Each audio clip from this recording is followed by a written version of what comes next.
Hello everyone, welcome back to my YouTube channel.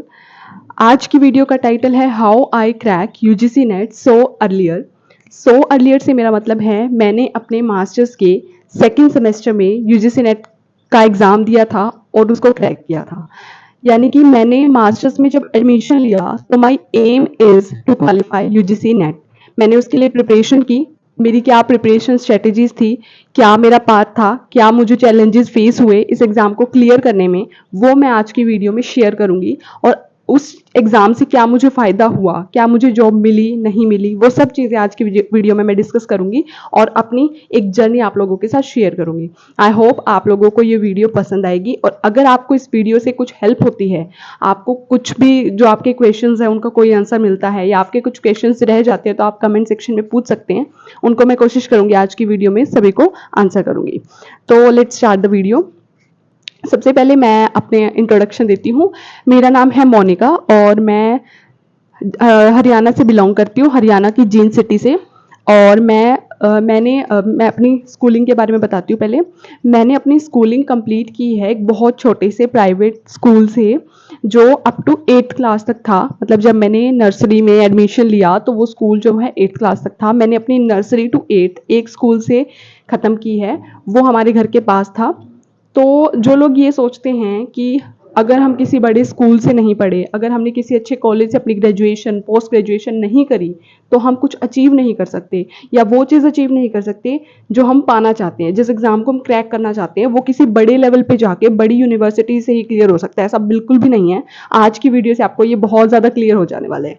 तो मैंने up to 8th वहाँ तक पढ़ाई करी और 8th क्लास के बाद क्योंकि वो स्कूल 8th क्लास तक था तो मुझे स्विच करना पड़ा। तो मैं एक नई स्कूल में आई अगेन, वो भी एक मैं प्राइवेट तो नहीं कहूँगी, वो एक सेमी गवर्नमेंट स्कूल था। यानी कि उसके कुछ रूल्स जो थे वो गवर्नमेंट जैसे थे, कुछ प्राइवेट जैसे थे। वो एक सेमी गवर्नमेंट स्कूल था। तो उसके बाद मैंने अपनी 9th 10th 11th 12th उस स्कूल से कंप्लीट की। और मैं सच बताती हूँ अप टू 10th क्लास हमें पढ़ना आता ही नहीं था। मतलब हमें पढ़ाई का मतलब ये लगता था कि जो टीचर ने हमें काम दिया है, हमें up to 10th board class, 10th एक बोर्ड की क्लास होती है, तो हमें एनसीईआरटी बुक्स के साथ साथ एक गाइड प्रोवाइड की जाती थी हर एक सब्जेक्ट की, इंग्लिश, हिंदी, मैथ्स और साइंस, स्पेशली साइंस के लिए। उसमें क्वेश्चंस होते थे 80-90, ऐसे बहुत सारे क्वेश्चंस होते थे चैप्टर वाइज। हमें बोला जाता था कि इतने क्वेश्चंस आपको याद करके लेके आने हैं। हम उसको याद करके सुना देते थे और हमारी पढ़ाई हो जाती थी।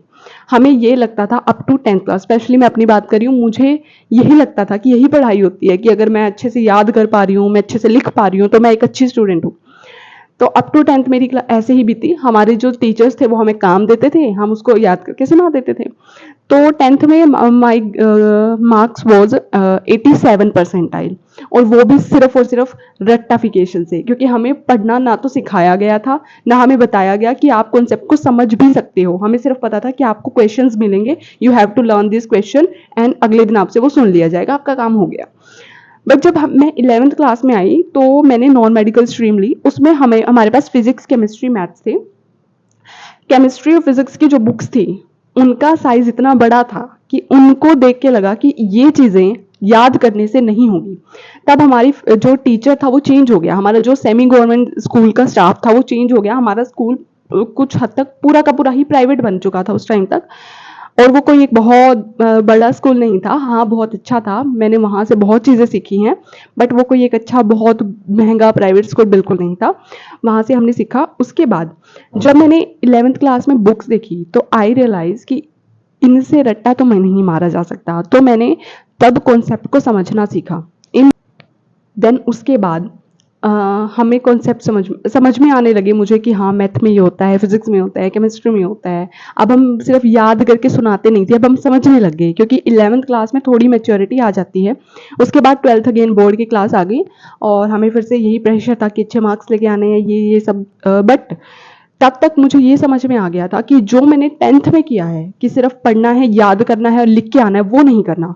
मुझे चीज़ों को समझना है, अपने कॉन्सेप्ट्स को क्लियर करना है एटलीस्ट। और तो उसके बाद 12th क्लास में मैंने अपने कॉन्सेप्ट्स को समझा, बहुत अच्छे से पढ़ाई की, रट्टा नहीं मारा, चीज़ों को समझा उनको जितना मैं ज़्यादा क्लियर कर सकती थी, जितना ज़्यादा उसके कॉन्सेप्ट्स में डीप जा सकती थी, वैसे पढ़ा, बहुत अच्छे से पढ़ा। पूरी पूरी फिजिक्स पढ़ी, केमिस्ट्री पढ़ी, मैथ्स पढ़ी, बहुत अच्छा पढ़ा। उसके बाद I scored 94 percentile in my 12th class from Haryana board. उसके बाद जब 12th हो गई तो सोचा आगे क्या करना है। तो एक मिथ होता है कि जब हमें कुछ पता नहीं होता कि आगे हमारे लिए क्या ऑप्शंस है, तो एक होता है कि आर्ट्स वाले बीए करेंगे, कॉमर्स वाले बीकॉम करेंगे और साइंस वाले बीएससी करेंगे। उसी एक भ्रम में हम चले और मैंने बीएससी की। बट उस टाइम पर मुझे ये पता चल गया था कि मेरी केमिस्ट्री उतनी अच्छी नहीं है, मैं केमिस्ट्री में उस हद तक चीजें नहीं समझ पा रही। मैं इसमें टोटली अपनी गलती भी नहीं कहूंगी, टीचर्स हमारे हमें नहीं समझा पा रहे केमिस्ट्री के कॉन्सेप्ट्स को, ना हम समझ पा रहे। तो मैं केमिस्ट्री से थोड़ा लिंक अपना तोड़ना चाहती थी। मैं चाहती थी कि मुझे केमिस्ट्री आगे नहीं पढ़नी। तो मुझे पता चला कि एक स्ट्रीम होती है बीएससी कंप्यूटर साइंस, जिसमें आपको फिजिक्स भी पढ़ना है, मैथ भी पढ़ना है, बट केमिस्ट्री की जगह कंप्यूटर पढ़ना है। तो मैंने वो ऑप्ट किया। मैंने 3 साल का डिग्री बीएससी कंप्यूटर साइंस किया। बीएससी कंप्यूटर साइंस के अंदर मुझे 12th क्लास तक फिजिक्स से बहुत ज्यादा लगाव हो गया था। मुझे कॉन्सेप्ट्स बहुत अच्छे समझ आ रहे थे, बहुत अच्छा मैं पढ़ रही थी, और इस हद तक मैंने फिजिक्स के कॉन्सेप्ट्स को सीख लिया कि मैं अब किसी को सिखा भी सकती हूँ। तो मैंने आफ्टर 12th क्लास ट्यूशंस पढ़ाना शुरू किया 12th क्लास के तक के ही बच्चों को, जो कि फिजिक्स में। तो उसके बाद फिजिक्स पढ़ाने जब मैं जैसे जैसे पढ़ाने लगी, मेरा इंटरेस्ट डेवलप हुआ। बट कुछ ऐसा हुआ जिसकी वजह से मैं जो मेरे बीएससी के बाद जो मुझे पोस्ट ग्रेजुएशन करनी थी वो मैंने कंप्यूटर साइंस से की, और मैंने masters of computer application MCA में एडमिशन ले लिया। अब ये क्या सर्कमस्टांसेस थे कि मैंने अपने इतने फेवरेट सब्जेक्ट फिजिक्स को छोड़ के कंप्यूटर में जंप किया। इसके पीछे भी एक स्टोरी है, मैं वो इस वीडियो में शेयर नहीं करना चाहूंगी, वो किसी और वीडियो में बताऊंगी कि क्या रीजन था कि कंप्यूटर ने मुझे अपनी तरफ अट्रैक्ट किया, जिसकी वजह से मैंने फिजिक्स जैसे इतने इंपॉर्टेंट और इंटरेस्टिंग सब्जेक्ट को छोड़ दिया। उसके बाद मैंने एमसीए में एडमिशन लिया। MCA is a 2 year degree course. तब मुझे क्लियर था कि मैं, क्योंकि 12th के बाद से टीच करती थी और मुझे पढ़ाना इतना अच्छा लगता था कि मैं अपने जो भी मुझे कॉन्सेप्ट पढ़ाने के लिए मिलता, मैं उसको बहुत क्लैरिफाई करके, बहुत ब्रॉड, बहुत अच्छे तरीके से, बिल्कुल बेसिक से पढ़ा देती थी। तो जब मैंने अपनी मास्टर्स में एमसीए में एडमिशन लिया तो आई वॉज वेरी क्लियर कि मुझे टीचिंग में ही जाना है। तब मुझे पता चल गया था कि एक यूजीसी नेट का एग्जाम होता है, उसको क्लियर करके आप असिस्टेंट प्रोफेसर बन सकते हैं। तो मुझे बहुत क्लियर था कि मैं पोस्ट ग्रेजुएशन कर ही सिर्फ इसीलिए रही हूँ क्योंकि मुझे यूजीसी नेट का एग्जाम क्लियर करना है। उसके बाद मैंने एडमिशन लिया। एडमिशन में मुझे बहुत क्लियर था कि जो भी मुझे सब्जेक्ट पढ़ना है, मैंने नेट का सिलेबस की हार्ड कॉपी निकाल के रख ली थी। मुझे पता था कि मुझे ये चीजें पढ़नी है, और मैंने अपने मास्टर्स के सिलेबस से उसका मैच किया। तो मैं बताऊं, हमारा सिर्फ 20 to 30% सिलेबस मैच होता था, बाकी नेट के सारे सब्जेक्ट्स अलग थे। जो कोर सब्जेक्ट्स होते हैं, मैं कंप्यूटर साइंस बैकग्राउंड से हूँ, तो जो हमारे कोर सब्जेक्ट होते हैं, मैथमेटिक्स होता है, और कंप्यूटर ऑर्गेनाइजेशन, आर्किटेक्चर होता है, और थ्योरी ऑफ कंप्यूटेशन होता है, ये मेजर सब्जेक्ट्स हमारे करिकुलम में थे ही नहीं। बट मेरा डेडिकेशन क्लियर था कि मुझे अपने एग्जाम की तैयारी मास्टर्स के साथ ही करनी है। मास्टर्स के फर्स्ट डे से मैंने यूजीसी नेट एग्जाम के लिए तैयारी करना शुरू कर दिया। अब हमारे करिकुलम में जो भी सब्जेक्ट आते हैं, मैं उनको भी पढ़ती, प्लस साइड बाय साइड मैं अपनी यूजीसी नेट की प्रिपरेशन कर रही। पेपर 1, पेपर 2 मैंने सब कुछ बहुत अच्छे से पढ़ा। मुझे ये पता था कि अल्टीमेट मेरा एम है यूजीसी नेट क्लियर करना विद जीआरएफ। मैंने जीआरएफ को भी अल्टीमेट अपना एम रखा कि नेट का एग्जाम अगर मैं दे रही हूँ तो मेरा सिर्फ ये मकसद नहीं होना चाहिए कि मुझे नेट क्वालिफाई करना है, मेरा एम था I have to qualify JRF. तो बट उसके लिए मैंने तैयारी की।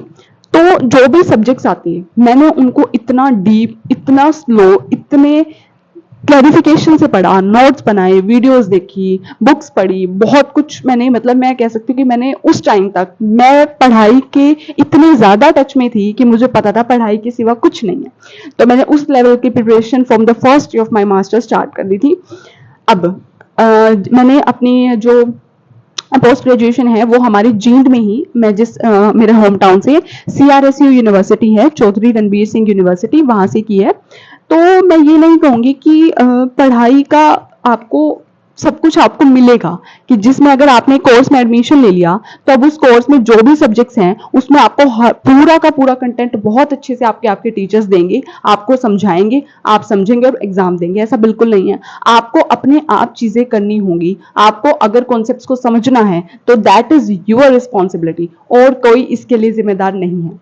तो मैं आई थिंक हमारे 4 से 5 बच्चे थे क्लास में जो यूजीसी नेट की तैयारी कर रहे थे उस टाइम तक। तो हम सबका यही था कि हमें पैरेलली अपनी प्रिपरेशन करनी है। मेरा तो बहुत ही ज़्यादा क्लियर था, मुझे यूनिवर्सिटी जाना इतना पसंद नहीं था। मैं यूनिवर्सिटी थोड़ा कम जाती थी, छुट्टी मार के घर बैठ के पढ़ती थी। मुझे वो चीज़ें ज़्यादा अच्छी लगती थी, क्योंकि और अब कुछ लोग कहेंगे कि अगर आप क्लासेस बंक कर रहे हैं या फिर आप क्लासेस नहीं लगा रहे हैं तो उससे तो बहुत बड़ा लॉस है। आपके सब्जेक्ट्स जो कॉलेज के सब्जेक्ट्स हैं उनमें तो आपकी मतलब प्रिपरेशन चल ही नहीं रही होगी। तो ऐसा कुछ नहीं है। अगर आप कोई क्लास बंक कर रहे हैं या फिर आप किसी दिन कॉलेज या स्कूल का कोई दिन मिस कर रहे हैं अपनी खुद की मर्जी से, तो बी श्योर कि आप अगर उस दिन मिस करके जो काम कर रहे हैं वो उससे ज्यादा होना चाहिए जो आप वहां क्लासरूम में बैठ के करते। आपकी प्रोडक्टिविटी उससे ज्यादा है तो ये वर्थ इट है। आप घर बैठिए, आप अपने अपने जो भी आपकी 75% 80% जो भी अटेंडेंस है उसको पूरा कीजिए। बाकी का टाइम जरूरी नहीं है कि आप यूनिवर्सिटी जाकर, कॉलेज जाकर, स्कूल जाकर पढ़ें, घर से पढ़ सकते हैं। मैंने कंप्लीटली सेल्फ स्टडी की है। मैंने कोई ऑनलाइन ऑफलाइन कोई कोर्स नहीं लिया था। मैंने यूजीसी नेट की पूरी प्रिपरेशन खुद से की थी। तो मैंने प्रिपरेशन की, तो मैंने अपना फॉर्म फिल फर्स्ट सेम में नहीं किया था। मैंने अपने सेकेंड सेमेस्टर में मतलब फर्स्ट सेम के एग्जाम्स ओवर होने के बाद फॉर्म निकल गए थे, जून का अटेम्प्ट मैंने दिया। मैंने उसमें अपना यूजीसी नेट का फॉर्म फिल कर दिया। उस टाइम तक मेरा सिलेबस कंप्लीट नहीं हुआ था, क्योंकि यूजीसी नेट का सिलेबस बहुत वाइड है, पेपर 1 का भी पेपर 2 का भी। बट मुझे ये पता था कि जो सब्जेक्ट्स मैंने पढ़े हैं वो मैंने इतने अच्छे से, इतने क्लैरिटी से पढ़े हैं कि वहां से मेरा क्वेश्चन मिस नहीं होगा। तो ऐसे करके मैंने लगभग 5 से 7 सब्जेक्ट पेपर 2 के और इतने ही कुछ 5 से 6 या 7 सब्जेक्ट पेपर 1 के पूरे कर लिए थे, विद नोट्स, विद प्रॉपर मतलब एक एक कॉन्सेप्ट को लिखा, समझा, उसके क्वेश्चंस किए, ऐसे कर लिया था। तो जून के अंदर, जून 2024 में मैंने अपना यूजीसी नेट का एग्जाम दिया। My exam was very very good. Exam देने के बाद मुझे क्लियर था कि ये वाला अटेम्प्ट मेरा बहुत अच्छा हुआ है। पहला अटेम्प्ट है, पेपर पहली बार कोई गवर्नमेंट एग्जाम दिया है, वो बहुत अच्छा हुआ है। और तो हमारी आंसर की आई, मुझे आंसर की मैच ही करनी नहीं आई, क्योंकि यूजीसी नेट की आंसर की थोड़ी सी अलग होती है कि आपको आईडी वाइज मैच करना होता है। मुझे वो पता नहीं था। मैंने आंसर की मैच की और मेरे क्वेश्चंस 100 से भी कम बन रहे थे। मतलब 300 में से मेरा स्कोर आई थिंक 95 96 जो मैंने कैलकुलेट किया था वो ये बन रहा था। मेरी उम्मीद कंप्लीटली टूट गई। मुझे लगा कि मैंने इतनी प्रिपरेशन की, मैंने इतना अच्छा एग्जाम दिया, उसके बाद मेरे स्कोर इतने कम बन रहे हैं, तो ये कैसे। मुझे एक बार लग गया था कि मैं जिस पाथ को फॉलो कर रही हूँ, मैं जिस तरफ जा रही हूँ वो कंप्लीटली गलत है। मुझे किसी की गाइडलाइंस की जरूरत है, मुझे कोचिंग की जरूरत है। मेरे दिमाग में ये सब आ गया था। बट उसके बाद कुछ महीने बाद हमारा यूजीसी नेट का रिजल्ट आया। आई थिंक दोपहर को 2 या 3 बजे रिजल्ट आउट हुआ, बट मैंने रिजल्ट देखा ही नहीं, क्योंकि मुझे लगता था कि मेरा तो क्लियर ही नहीं होगा। 100 मार्क्स पे तो किसी का भी कुछ भी, मैथ तो बहुत दूर की बात है, क्लियर नहीं होगा। तो मैंने वैसे ही शाम को आई थिंक 8 या 9 बजे मैंने यूजीसी नेट की वेबसाइट पे गई। मैंने अपना रोल नंबर डाला और मैंने देखा तो उसमें लिखा था you are qualified for PhD only and assistant professor. तो असिस्टेंट प्रोफेसर, मैं क्या ये कैसे हो सकता है। मैंने अपने मार्क्स देखे, आई गोट 90 percentile in my UGC net exam in my first attempt. मैं बहुत खुश थी। मुझे लगा, तब मैंने देखा कि मैंने गलत आंसर की मैच कर ली थी, जिसकी वजह से मेरा आंसर गलत इवेल्युएट हुए और मेरा यूजीसी नेट क्लियर हो गया इन माई फर्स्ट अटेम्प्ट। मैं बहुत खुश थी। सब घर पे भी बहुत खुश थे, बट वो एक अल्टीमेट एम नहीं था। उसके बाद मैं ये ऐसे नहीं हो गई कि हाँ अब मुझे जो चाहिए था वो मिल गया, मैं आराम से बैठ गई। मैं तब अपने मास्टर्स के सेकंड सेमेस्टर में थी, पूरा 1 साल मास्टर्स का पढ़ा था। तो उसके बाद मैं ये नहीं था कि आराम से अपना मस्त जो कॉलेज का काम है वो कर रही हूँ, बस मैंने अपनी प्रिपरेशन छोड़ दिया। नहीं, मुझे अल्टीमेटली जेआरएफ क्लियर करना था। मैंने अपनी प्रिपरेशन कंटिन्यू रखी। मेरे जो सब्जेक्ट्स रहते थे पेपर 2 के अंदर, पेपर 1 के अंदर, मैंने उनको कंटिन्यू किया, अपने नोट्स बनाए, वीडियोस देखी, रिवीजन की, वो सब चलता रहा।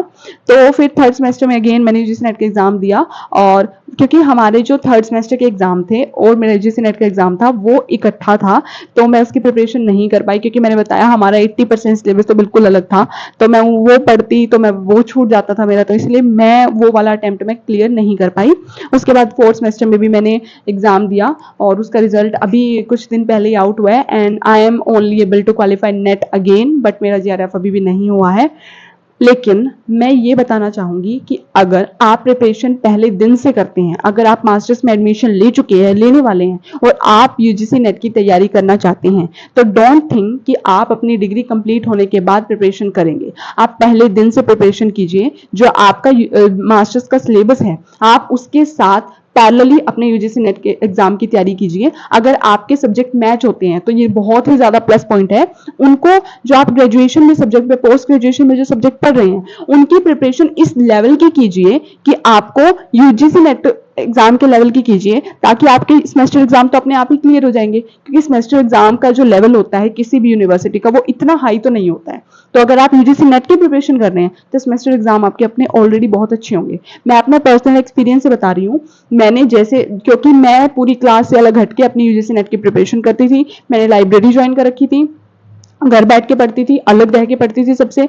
तो मेरे मास्टर्स के एग्जाम में मुझे 1% भी प्रॉब्लम नहीं आई, बल्कि मतलब मैं कह सकती हूँ कि I got the first position in my class throughout my masters. मतलब बहुत अच्छा सेमेस्टर एग्जाम हुआ। मेरे को लिखना बहुत पसंद है, क्योंकि मैंने पूरी मास्टर्स में नोट्स बनाए हैं यूजीसी नेट के, तो मुझे वो लिखने का तरीका आ गया था। तो मैं जब मास्टर्स के एग्जाम, सेमेस्टर एग्जाम देने जाती, मेरे बहुत अच्छे मार्क्स आते और मेरी बहुत अच्छी पोजीशन आई। I got first position in my masters.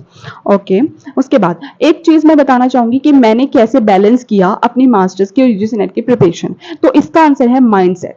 अगर आपका माइंडसेट क्लियर है कि आपको यूजीसी नेट की ही प्रिपरेशन करनी है, आपका अल्टीमेट एम यही है, तो आपके लिए कुछ भी चीज बैरियर नहीं होगी। आपके सब्जेक्ट्स अलग हो, आपका कोर्स अलग हो, आप साइड बाय साइड कुछ काम कर रहे हो, आप जॉब कर रहे हो, आप स्टूडेंट हो, डजंट मैटर। अगर आपका एम, आपका मोटिव क्लियर है तो आप कुछ भी क्लियर कर सकते हैं। बहुत आसान हो जाएगा आपके लिए। मैंने कैसे, मेरी प्रिपरेशन क्या थी, मैंने क्या रिसोर्सेज फॉलो किए, उसके लिए मैं एक अलग वीडियो बनाऊंगी। अगर आप चाहें तो कमेंट कर सकते हैं, ताकि मुझे थोड़ा और मोटिवेशन मिले वीडियो बनाने के लिए। देन उसके बाद मेन पॉइंट पे आते हैं कि क्या यूजीसी नेट क्लियर होने के बाद मुझे जॉब मिली या नहीं मिली। तो इसका आंसर है yes, I got a job just after clearing my masters. बल्कि कंप्लीटली मैंने अपनी मास्टर्स खत्म भी नहीं की थी, उससे पहले ही मुझे जॉब मिल गई। I am assistant professor at the age of 22। जब मैंने अपना यूजीसी नेट का एग्जाम क्लियर किया था तब मेरी एज थी 21। उसके बाद एक साल, क्योंकि फिर सेकेंड ईयर चला, उसके बाद मैंने इंटरव्यू दिया। फर्स्ट इंटरव्यू मैंने फर्स्ट अटेम्प्ट में अपना यूजीसी नेट क्वालिफाई किया। सेम मैंने फर्स्ट अटेम्प्ट में अपना इंटरव्यू क्वालिफाई किया for the UGC net for a private college. अभी मैं एक प्राइवेट कॉलेज में हूँ एज एन असिस्टेंट प्रोफेसर। उसमें भी इंटरव्यू बहुत ज़्यादा अच्छे लेवल का हुआ। मैं ये कह रही हूँ कि अगर आप अच्छे से, डेडिकेशन से और बिल्कुल ऑनेस्टी से अपनी प्रिपरेशन करते हैं तो आप कोई भी इंटरव्यू क्लियर कर सकते हैं। क्योंकि इंटरव्यू में वो ये नहीं देखेंगे कि आपके सेमेस्टर एग्जाम्स कैसे हुए, आपकी क्या रैंक आई, आपकी क्या पोजीशन आई, डजंट मैटर। आपका अगर यूजीसी नेट क्वालिफाई है तो वो आपसे आपके मार्क्स भी नहीं पूछेंगे। इंटरव्यू में सिर्फ और सिर्फ आपकी नॉलेज का टेस्ट होगा। एक और मैं वीडियो बनाऊंगी जिसमें मैं अपनी इंटरव्यू की जर्नी शेयर करूंगी कि कैसे मैंने फर्स्ट अटेम्प्ट में फर्स्ट इंटरव्यू बहुत अच्छे से क्लियर किया। मेरा इंटरव्यू सच में बहुत अच्छा हुआ। मुझे मतलब इंटरव्यू देते देते ही फील हो गया था कि हाँ, ये जॉब मुझे मिल ही जाएगी। और बल्कि एक इंटरेस्टिंग बात मेरे साथ ये हुई कि 10th ऑफ जून को मैंने अपना मास्टर्स का लास्ट एग्जाम दिया था। उसके ठीक एक हफ्ता बाद 18th ऑफ जून को मेरा असिस्टेंट प्रोफेसर का इंटरव्यू था। मैं उस इंटरव्यू के लिए गई, मेरा वो इंटरव्यू क्वालिफाई हो गया, आई गोट सिलेक्टेड। बट मुझे उस टाइम पर कॉलेज की तरफ से लेटर नहीं मिला, क्योंकि मेरा अभी मास्टर्स के सेकेंड सेमेस्टर का रिजल्ट ही नहीं आया था। तो उन्होंने मुझे कुछ टाइम दिया कि आप इतने टाइम तक अपना रिजल्ट लेके आइए और then only then we can offer you. तो उसके बाद मैंने अपने यूनिवर्सिटी में बात की कि मुझे जल्दी से जल्दी अपना रिजल्ट चाहिए। तो मेरी यूनिवर्सिटी के हमारे एचओडी, हमारे टीचर्स, हमारा पूरा स्टाफ, उन्होंने मेरी बहुत हेल्प की। जल्दी से जल्दी मेरा रिजल्ट आया। 30th ऑफ जून को मेरा रिजल्ट आया और 1st ऑफ जुलाई को मैंने ज्वाइन किया एज एन असिस्टेंट प्रोफेसर। तो मतलब अभी मेरा जेआरएफ नहीं हुआ है, बट मेरा एम है कि मुझे जॉब के साथ साथ जेआरएफ की प्रिपरेशन करनी है। तो अभी मैं ये कह सकती हूँ कि I am stable, I am financially stable, I am mentally stable. तो अभी मेरे पास एक जॉब है, अभी मेरे पास एक सोर्स है और मैं पढ़ रही हूँ, पढ़ा रही हूँ, जो मुझे बहुत अच्छा लगता है। स्टूडेंट्स के साथ कम्युनिकेट करना, बातें करना, उनको पढ़ाना, कॉन्सेप्ट्स को सीखना, उनको सिखाना। मैं एक ऐसी जॉब में हूँ, मैं बहुत खुश हूँ। तो दैट्स इट। तो यही था कि मैंने कैसे किया। बहुत से चैलेंजेस आए जो मैंने इस वीडियो में डिस्कस नहीं किए हैं। मैं एक अलग वीडियो बनाऊंगी कि मैंने क्या क्या चैलेंजेस फेस किए, उसके बाद मैंने ये फर्स्ट अटेम्प्ट में क्लियर किया। ऐसा नहीं है कि बस मेरा तो तुक्के से हो गया। हाँ, मुझे बहुत लोगों ने ये भी बोला है, मुझे बहुत से फीडबैक आए हैं कि हाँ हाँ कोई बात नहीं, हो जाता है, ऐसे भी हो जाता है। बट अगर ऐसे होता तो मैं बता रही हूँ आपका इंटरव्यू कभी क्वालिफाई नहीं होगा। अगर आप यूजीसी नेट के एग्जाम की प्रिपरेशन किए बिना उसको क्वालिफाई कर लेते हैं तो अल्टीमेट एंड में जब आप इंटरव्यू देंगे, और भगवान की दया से अगर आपका इंटरव्यू भी क्लियर हो गया, तो जब आप असिस्टेंट प्रोफेसर के फॉर्म में एक कॉलेज में जाएंगे या किसी यूनिवर्सिटी में जाएंगे, आपकी जिंदगी इतनी मुश्किल हो जाएगी जिसकी कोई हद नहीं। आपको कुछ नहीं आता होगा, सिर्फ और सिर्फ स्टूडेंट्स आपकी बात तब सुनेंगे, आपकी आपकी बातों में इंटरेस्ट, आपकी टीचिंग में इंटरेस्ट तभी लेंगे जब उन्हें कुछ चीज समझ में आएगी। अगर आप उनको वो चीज दे पा रहे हैं, आप वो चीज उनको समझा पा रहे हैं, only then they are interested in you and in your teaching. Otherwise आप स्टूडेंट, और मैं बहुत छोटी हूँ, मैं बहुत यंग हूँ, और मुझे एक स्टूडेंट के साथ कम्युनिकेट करना, उनके सामने मैच्योर लगना, इसमें भी बहुत प्रॉब्लम आई, बहुत ज्यादा चैलेंजेस थे मेरी जर्नी में। मैंने सिर्फ आपको एक कैसे ब्लूप्रिंट दिखाया है कि मैंने ऐसे ऐसे ऐसे करके यहाँ तक मैं पहुंची हूँ। इसके बीच में मैंने कैसे प्रिपरेशन की, क्या क्या चैलेंजेस आए, क्या कैसे कैसे सब कुछ हुआ, वो सब मैं एक अलग वीडियो में डिस्कस करूंगी। और एक और वीडियो आएगी जिसमें मैं बताऊंगी कि मैंने कैसे इंटरव्यू के लिए तैयारी की और इंटरव्यू कैसे मैंने किया, क्योंकि बहुत सारे लोग होते हैं जो यूजीसी नेट क्वालिफाई कर लेते हैं बट उनको इंटरव्यू के टाइम पे थोड़ी प्रॉब्लम आती है, वो इंटरव्यू क्रैक नहीं कर पाते कुछ रीजंस की वजह से। मैं कोशिश करूंगी कि मैं आपकी हर तरीके से हेल्प कर पाऊँ, आपको रिसोर्सेज बता पाऊँ कैसे आप तैयारी कर सकते हैं यूजीसी नेट कंप्यूटर साइंस के लिए, पेपर 1 पेपर 2 दोनों के लिए, आप कैसे इंटरव्यू की प्रिपरेशन कर सकते हैं, आप अपने मास्टर्स के और यूजीसी नेट के दोनों को पैरेलली कैसे हैंडल कर सकते हैं, कैसे आप उस प्रेशर को संभाल सकते हैं। इतना प्रेशर नहीं लेना है, सब कुछ बहुत हो जाएगा अगर आपके माइंडसेट क्लियर है तो। अगर आपके अंदर डेडिकेशन है कि हाँ मुझे करना है तो यही करना है, अल्टीमेटली आना है तो इसी जॉब में आना है, तो you can clear. So that's it for this video. और अगर आपको पसंद आई है और इस वीडियो से थोड़ी सी भी अगर आपकी हेल्प हुई है तो please like the video and subscribe the channel. इस चैनल पर मैं अपनी जर्नी भी शेयर करूंगी और वीडियोज का कंटेंट, यानी कि जो पढ़ाई का कंटेंट होगा पेपर 1 के लिए, पेपर 2 के लिए, मैं वो भी इस चैनल पर आगे आगे अपलोड करूंगी। तो please help me to evolve this channel and thank you very much for seeing this video. Thank you.